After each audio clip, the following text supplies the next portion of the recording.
पुष्पम प्रिया चौधरी की पार्टी लगातार चर्चे में है। उन्होंने खुद 2 सीट से चुनाव लड़ने की घोषणा कर दी है। पटना की बांकीपुर सीट और दरभंगा की 20वीं सीट से चुनाव लड़ने की उन्होंने घोषणा कर दी है। बांकीपुर सीट बीजेपी के पास है और 20वीं सीट राजद के पास है।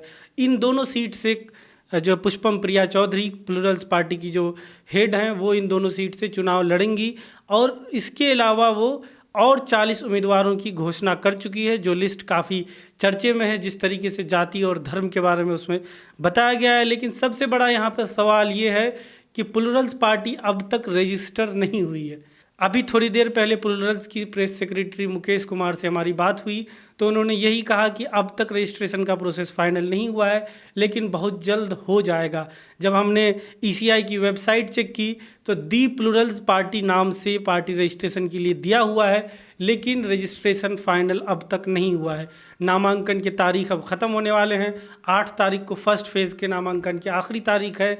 उसके बाद जो खुद प्लूरल्स पार्टी की जो अध्यक्ष हैं, जो प्लूरल्स पार्टी के हेड हैं पुष्पम प्रिया चौधरी, उन्होंने भी अपनी उम्मीदवारी घोषित कर दी है। तो अब देखना ये होगा, अगर प्लूरल्स पार्टी के पास इतना कम समय है, अब 3 दिन का समय बचा है, क्या इस 3 दिन में रजिस्ट्रेशन का प्रोसेस इनका फाइनल हो पाता है।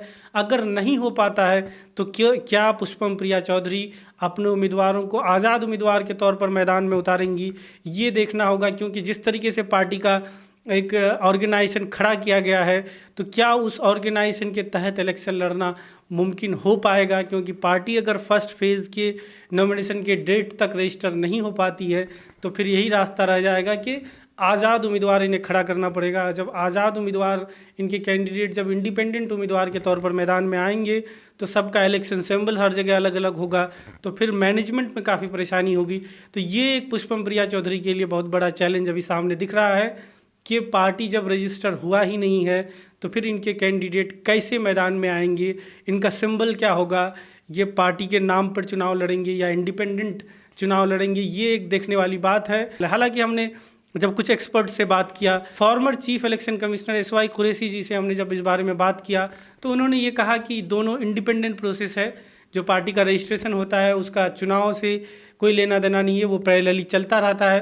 तो ये एक इनके लिए अच्छी खबर है कि इलेक्शन शुरू हो चुका है तो रजिस्ट्रेशन का प्रोसेस भी पैरेलली चल रहा है। तो चुनाव के बीच ही कभी भी रजिस्ट्रेशन हो सकता है कि रजिस्ट्रेशन इनका पार्टी का फाइनल हो जाए, तब ये पार्टी के नाम पर चुनाव लड़ पाएँ, एक सिंबल इन्हें मिल जाए और उस सिंबल के नाम पर चुनाव लड़ पाएँ।